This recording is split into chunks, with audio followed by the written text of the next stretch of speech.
CCBB6 sont la lumière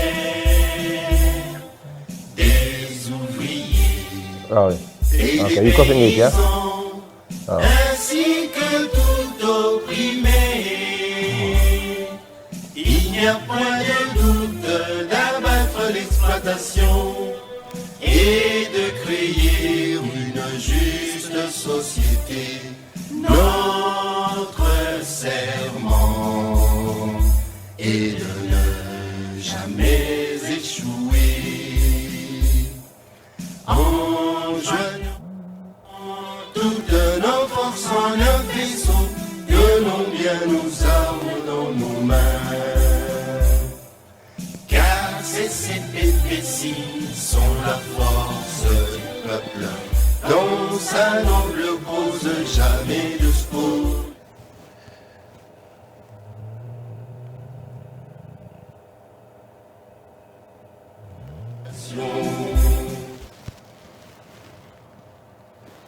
Bonjour, welcome sur Welcome TV. Nous sommes en direct ici à la télévision. Que Dieu vous bénisse. Touti Kolanda Nzembo ya ok, hymne national ya parti ya PRP. Ndé naza toza vraiment na mawa, toza na matanga notre sœur Bomo na photo na yewana. Timba maman Timba tika kibiso depuis mercredi. Alors voilà pourquoi na tché moi image na ye. Avant na zonga tolanda nanu vidéo moko bon na zonga la bino after this video. Thank you.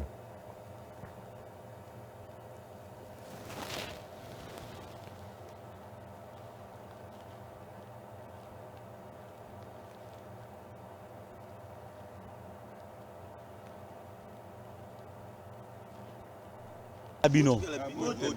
Ah, ndenini toza na province pilote mais nzela bomon ndenini nzela. Toza na province alors là-bas pratiquement la ville à Kolosi o nzela ko uta cassage dilolo. Toza na ba rendez-vous tozo kangama moyen te. Banzela wa okoloba ke ba okobongisa mingi toka ba makele na ba radio na porte soki ya gouverneur soki solution Alain Chikwang. Ah. Alobaka nzela ba bongisi ne kuto iloko moko te. Na dona Chimboji. 3 semaines. Na dona Chimboji azoloba ke basi ba bongisi nzela eza bien.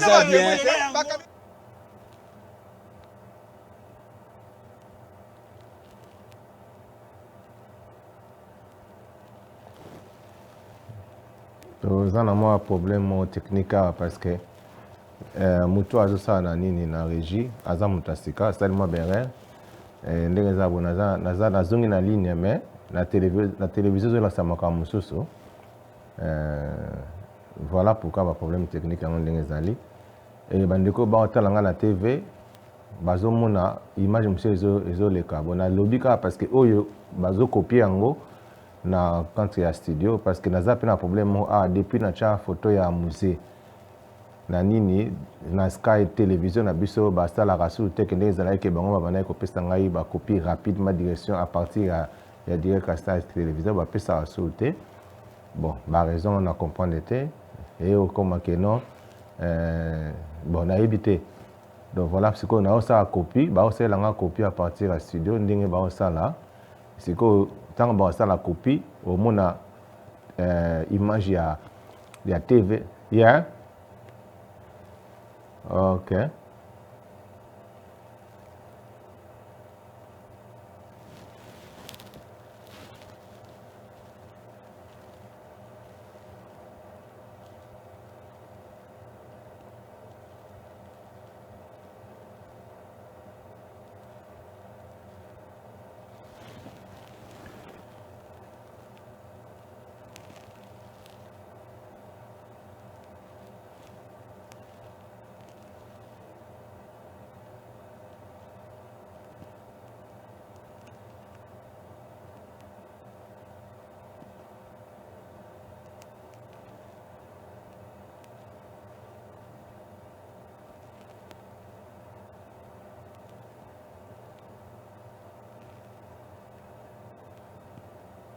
ok ok that's in copying again yeah. CCBB6 sont la lumière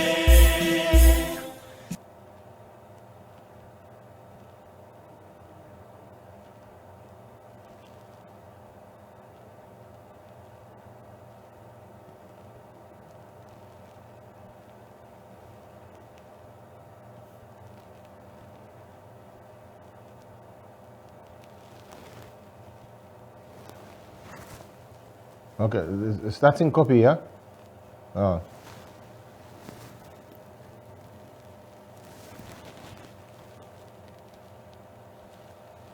Ces bébés-ci sont la lumière des ouvriers et des paysans, ainsi que tout opprimé. Il n'y a point de doute d'abattre l'exploitation et de créer une juste société. Notre serment est de ne jamais échouer. En joignant toutes nos forces en un vaisseau, que l'on bien nous arme dans nos mains. Car ces CPP-ci sont la force du peuple, dans sa noble cause, jamais de spoliation. Notre lutte revendique nos droits, quoi qu'il en coûte, jamais de servitude. Pour les opprimés, la révolution est un rempart. Son ultime fin est que le peuple gouverne. Ta la la la la, ta la la la la, ta la la la la la. Peuple congolais n'est jamais reculé. Nationaliste, allons de l'avant. Jeunes du pays, avançons, avançons. Intellectuels et soldats, avançons.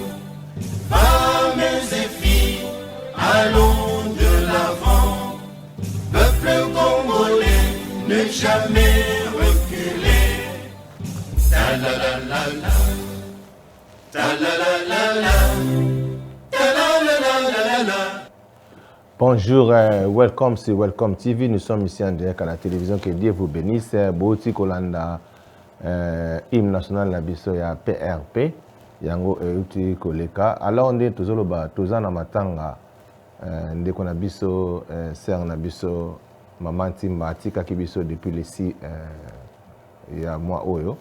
Ils avaient vraiment passé. Bon, une photo na wana Izali, na Tcheye pour les salanga mama pour na bien très bien. Alors avant to zonga, bola na une vidéo oyo bon simana ko zonga after this video. Thank you. See you after this video. Thank you. Abino. Ah, ndenini toza na province pilote mais nzela bomon ndenini nzela. Toza na province alors là-bas pratiquement la ville à Kolosi, o nzela ko uta cassage dilolo. Toza na ba rendez-vous tozo kangama moyen te. Banzela wa okoloba ke ba okobongisa mingi toka ba makele na ba radio na porte soki ya gouverneur soki solution Alain Chikwang.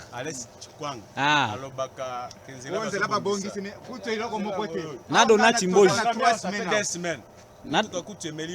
Na Dona Chimboji azoloba ke basi ba bongisi nzela eza bien.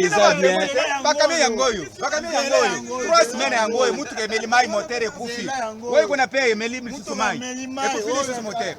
Tala camion za liboso wana. Ana nde camion na ngai. Emelimai. Yangwana. Camion na ngai. Ane mukumbi ya camion wana. Camion yango emelimai likola mabulu ba rendez-vous eleka. Toleka koto mabulu moyen koloba te. Bakutse biso makele ke province pilote. On va pas solution à ce que ça, à ce que vous savez ça. Tout le monde sala malonga zo sala te.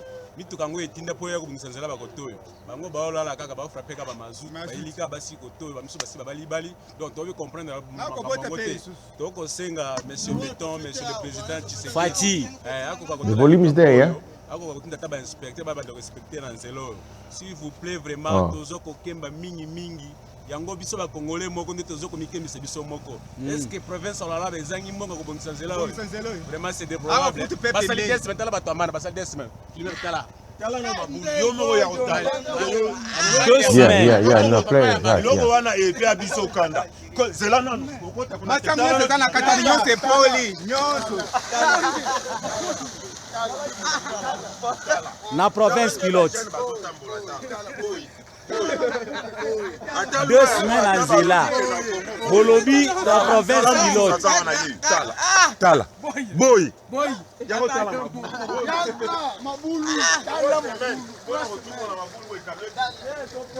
Mais c'est très catastrophique, vraiment. Comme ça. 3 semaines, boy. Ah, vous voyez, nous sommes déjà, ça c'est la route nationale numéro 39. Et si on vous disait à la radio que le gouvernement provincial ne fait absolument rien, vous niez. Je vous ai dit la fois passée que nous irons récupérer toutes les données. Voilà, nous sommes déjà en route, nous prenons les données. Et quand on va parler, vous commencez à dire de n'importe quoi, vous trompez la vigilance de la population. La population est en train de souffrir. Faites quelque chose s'il vous plaît.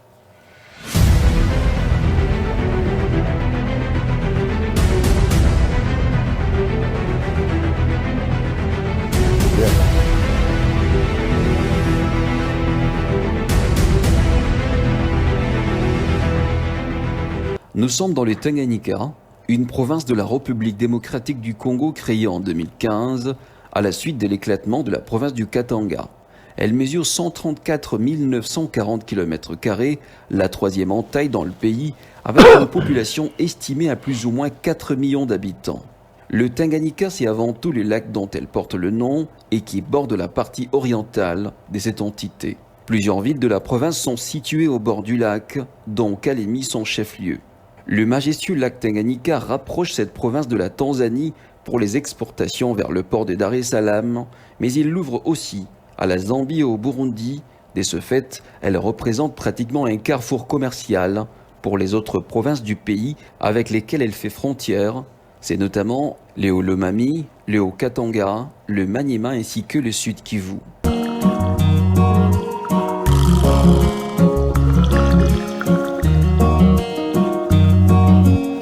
Le lac Tanganyika est connu comme étant le plus poissonneux du monde.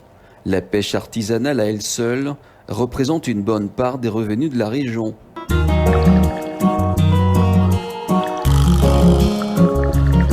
À l'arrivée du gouverneur Zoé Kabila Mwanzambala, les infrastructures routières, les ponts, le bureau du gouvernorat et de l'Assemblée provinciale ont été la première cible des travaux de modernisation, sans parler de l'urbanisation des villes et territoires.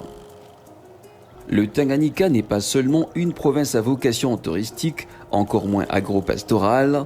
Cette province regorge également une diversité des minerais. C'est entre autres l'or, l'étain, le coltan et le diamant. Il est à noter qu'avec le leadership qu'incarne le gouverneur Zoé Kabila, qui s'inscrit dans la dynamique de développement et de la bonne gouvernance, les retombées économiques plus substantielles sont à espérer. Welcome back to Welcome TV. Nous venons de suivre moni image ya vidéo na Laxibino. Na expliquer moi pour moi mkezo le cas. Moni ne na le kaboye depuis na cha image ya musée na sima donc na background na ngai Sky télévision na biso donc ba pesa nga susu copie direct à partir ya Sky ndenge zala ke moni ke ndenge za na le kana télévision ba da TV bazomona nini signe ya Welcome TV likolo ba mona signe ya MTV likolo ba mona ba écrit nyonso na komaka wana ezali mais tango na kotia na YouTube ekobimate parce que copie ba oselanga na kati ya studio awa donc eza na neti na TV mosusu ekobimisa ba biloko wana te à moins que mutu aza na télévision na ndako nde asali ngai copie apesi ngai po na TV ezobima na ba écrit na makambo mosusu yango mona ke tango na kotia na YouTube même générique ya Welcome TV ezobimate parce que yango eza na TV ezoleka direct na Sky awa na kati ya studio ba oselanga copie ba blog nyonso ba blog ba image wana ekobima te eza un peu moins différent eza un peu moins compliqué eza ba makambo technique ezoleka et puis ne na lobi bomoni ndeko oyo aza na background wana susu sere na biso Maman Timba atikaki biso depuis le 6 naza un peu na mama parce que nayebi très bien tango ayaki donc biso mto ya mbaye donc so na bibiso donc particulier mais ngam na ya mbaye na chai na place oyo fallait avant na bandeko ne mususu ya bandeko ya basi oyo ba bana ko loba langue moko pa utaki na Angola baza na facilité ya koloba portugais na chai wana abwakaki bon na sala ba makambo surtout pour azo place pe ya ko vanda aza serment courageuse abundi abengisaki pe mobali na ye mobali ne pa yaki na yamba bango nyonso to wana do baza baleki donc quand ils étaient là babanaye ko benganga surtout mobali na benganga ka yaya donc baza banoyo na yamba bango do na laxima makambo ndenge ezalaka bavandi c'était na nasi na ba 93 ndenge ntanga yaka je pense oui donc esalinga pena mawa na ndenge atiki biso elle travaillait très bien donc azana ma business na bien matiki biso ka brusquement na ma covid avant na kota na message na entre parenthèses en tout cas biso ba congolais tous na ba négligence mo terrible oyo to mimiango tina poto eza bien te azana pasteur mo ghanéen azana salo ya ye mais avant que to kota na lockdown au deuxième troisième lockdown oyo Boris alobi ayaki na église alobi non na moni na rocha peuple donc ba paté na risque té parce que risque est terrible hein? Donc to sangana lisusu té na kati ya culte to sala onka na Zoom ou bien na nini na média quoi dans le sens que to sala ngo na nini na ndinga basala na ba Facebook na ba Zoom ke bande ko bavanda na ndako mais biso ba congolais to sala ba sala vraiment pété basala ngo bo futaka mais bo sangsaka batu dans na kota ngo vraiment mko mususu donc to sala ngo passer mais ezamalamu mingi nous sommes dans la troisième lockdown à partir des 6 wana tant bakufaki 1080 les mêmes jours 1080 personnes bakufaki batikaki biso c'est na biso ana kati pe à 1000 wana vous comprenez na journée moko 1080 personnes bakufe eza facilité hein siko yo o sangsano batu tant bazoyemba baso ezobima yango ndezo contaminé et puis le problème qui est grave dans notre pays ici le premier ministre avait dit ce qui au Zika Kango, aucun hôpital, ils ont dépend d'un docteur ou bien bah nurse, donc bah infirmier, ceux qui vont sauver ou bien bah bomayo. Donc cela veut dire aux gens la chasse mingi en kufa et surtout ceux aux gens la 50 ans plus. Donc ils ont bah bloqué yo, na éviter ce que éducation en haut et le senga ceux qui ndengeni nzambe azan nzambe oyo atambola na ba principe. Et puis bah makambo nzambe ezaka passer na opesa pena enseignement moko ba mikoloya pona ba makambo yo alors bomoni image wana o na laxibino bomoni na kati ya mboka na mususu na loalaba ndenge banzela ezali vraiment pasi mabe beba pena bomoni bandeko balobi et puis bomoni sikoyo Zoé Kabila na kati ya Tanganyika ndenge azobungisa sikoyo soki bolobi toloba te mais le premier zani ni ndeko moko alobaki na ngai qu'est-ce qu'on va faire pour na bamakambo wana ceci là avant na répondre yo natanga na elo mo rapide bon sima na zonga na répondre yo parfois je commence à faire des évaluations de ma vie. Dans l'une de celles-ci, je suis tombé sur l'histoire du pilote Michael Schumacher. Quand j'ai étudié son curriculum vitae en tant qu'athlète, j'ai vu qu'il était vainqueur du Grand Prix en 1991. Il était 7 fois champion du monde de Formule 1. Le bonheur était dans son être. Mais un jour fatidique, son histoire et son destin ont complètement changé à la suite d'un accident de ski. Aujourd'hui, seul 44 kilos de poids peine à survivre depuis décembre 2013. Sa femme commence à vendre les marchandises pour couvrir les dépenses et peut ainsi les maintenir en vie dans une pièce adaptée de sa maison où il repose comme un légume. Voici une question qui est meilleure que qui? La vie peut prendre des directives jamais imaginées. C'est incroyable comme tout peut changer en un instant. Personne n'est exempt de rien et en aucun cas ils ne sont d'aucune utilité. L'argent, les titres, la célébrité, les succès, la puissance. Nous sommes tous pareils, alors pourquoi l'orgueil? Pourquoi l'arrogance? Alors pourquoi tant d'attachement aux biens matériels, à la richesse? Tout ce que nous avons, c'est le quotidien pour pouvoir les vivre avec passion et bonheur. Faire du bien, servir notre Dieu, notre famille, et nos voisins avec joie et gratitude. Nous devons cesser de créer des problèmes, réclamer des choses insignifiantes et toujours éviter tout ce qui prend notre temps et notre vie. Veillez à ne pas perdre quelqu'un qui vous aime et vous accepte tel que vous êtes. Comme au jeu d'échecs, à la fin, les rois et les pions sont conservés dans la même boîte. En fin de compte, nous allons tous atteindre notre fin de la même manière. Cela vaut la peine d'examiner ce que nous avons fait ou pas encore. Nous sommes nés sans rien apporter.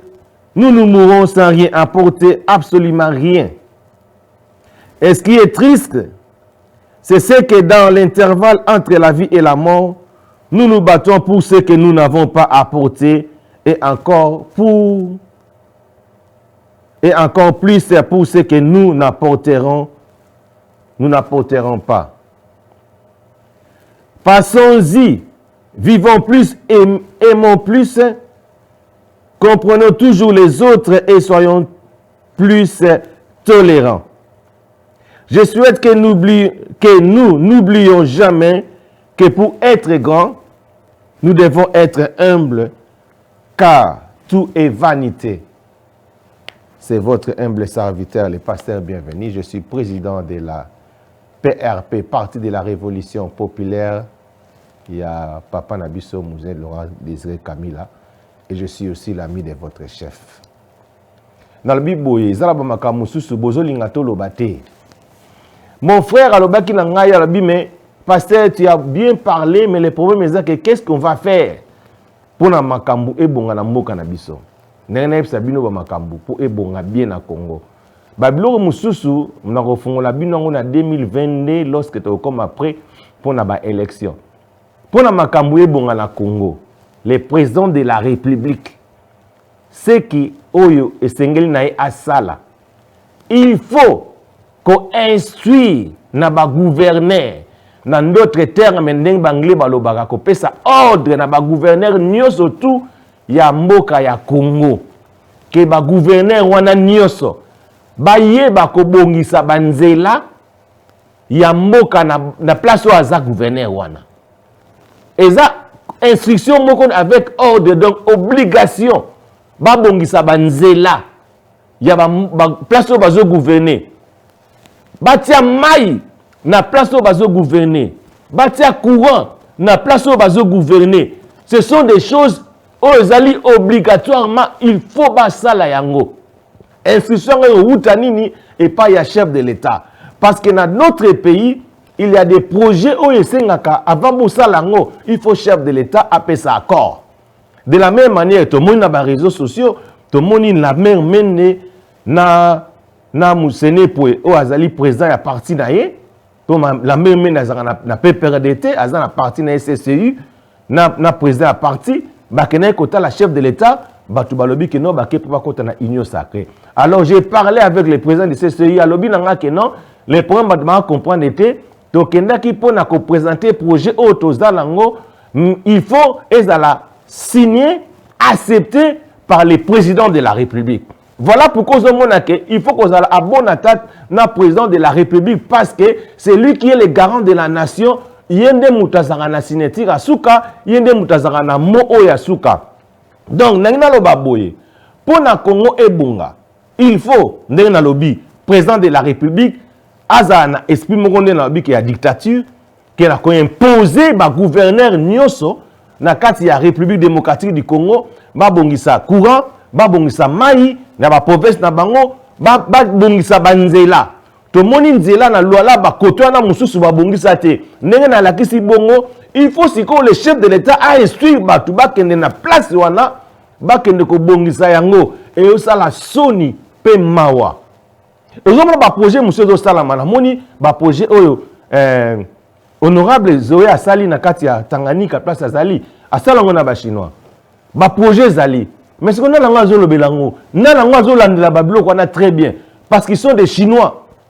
Et ça, comme monsieur il faut follow up. Follow up, on peut faire très très bien. Dans le sens que, content la chinois ils ont mabete. Ba chinois te yi bango ba sala ba blo misusu lenso asali pour na 10 ans, 20 ans et baby. Il faut vous appeler ba européen. Ba européen le quoi bangé ba ça rappelle na ba bloko ba sala to ba sali ba evani libela pendant plus de 100 ans. Et puis si ko biso to la kati na Europe, tozo landela ba projet ngo très bien. Mais tout biso sala ngo te. Tout ça là ngo te pour nini parce que né na lobby que tout est vanité. Mitema ma baisé pas ba congolais, mitema ma baisé pas ba konzi. J'ai suivi l'autre fois un aveugle azana parti azana na centre na ya ba aveugle azo formé ba aveugle a lobby que avant en Europe. A lobby que tanga ke na kimpa kuta na ba ministre ba kimakai. Mais vous êtes comment? Ba mbongo bozwa kana boko tika yango. Ozo ke no kima mutu aza aveugle ayeko lukali sungi pona ko sunga association na ya ba aveugle. Boza ndenge nini? Vous êtes des mauvais oh bozo bébé samboka bino nde batu oyo bozo sala na habité. C'est vraiment ils ça la mal parce que vous avez mis mabé. Voilà pourquoi mboka zo bongate parce que premièrement vous avez batté que Bible ezo pegisa biso ba finga ka muta dirija mboka te. Bible ezo lo ba que ce que zo finga muta zo dirige mboka, tu es en train d'amener la malédiction dans les pays. Si ceux qui malédiction zo kota na kati ya Congo, eza la bino batu bo finga ba chef d'état. Eza la bino batu bo lo ba mabe à chef de l'état. Alors Bible ezo pekisa le bi que so bo sala ngo bo me malédiction. Si combien pa to lo ba ndenge nini? Bo épargner ba chef de l'état. Bo tchaka bango à part. Bo critique c'est bien, mais ko finga te. Que la chef d'état m'a bêté, on ne faut pas kangaye basalabo. Non, jusqu'à présent, nakati na beni batu bazo kufa. Nakati na beni bazo bouma chaque fois. De la même manière, nous avons notre prédécesseur na 18 ans. Batu mané ko kufa, ils ont continué. Mais pe on est aussi la ndengenine. Ils ont ce qui va comprendre que pays na biso ba congolais, donc comme ko supporter ba chef na biso, ba président de la République na biso, ba mibulu ane aussi là. Parce que bango ba osala ngo parce que baza na besoin biso to baye ba président na biso. Parce que biso to baye ba président na biso, bango ba koyeba ko kota, baye ba ko exploiter mboka ndenge ezali. Ceux qui te soutenir ba président na biso. Mibulu ane aussi là et puis armée et ko kota na place on to kimsa bato na biso tout. Donc il faut to ça na soutien total ya ba konzi ya mboka surtout o ba dirigeant mboka. Et puis tant pas ko silisa mukonzi na ye a commis sénateur à vie.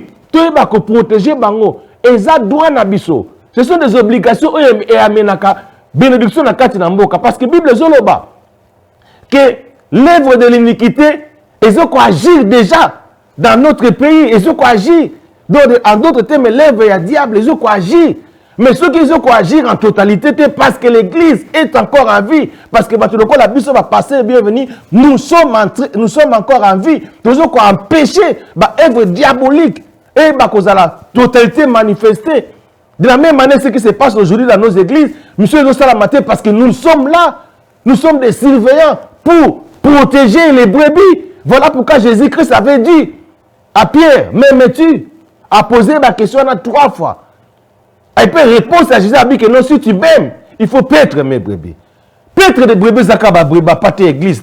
Paître des brebis, ça va population congolaise, ils sont en train de souffrir. Il faut te aider comment? En faisant des projets où ils agriculture et ça à chaque fois na kati na mboka et surtout mikolo roya vraiment please député na biso il faut basala kabilanga avant boza la député na ozonge la bino tenza muke parce que zo salanga passe pour na olobaka. God bless you, see you, thank you, bye bye.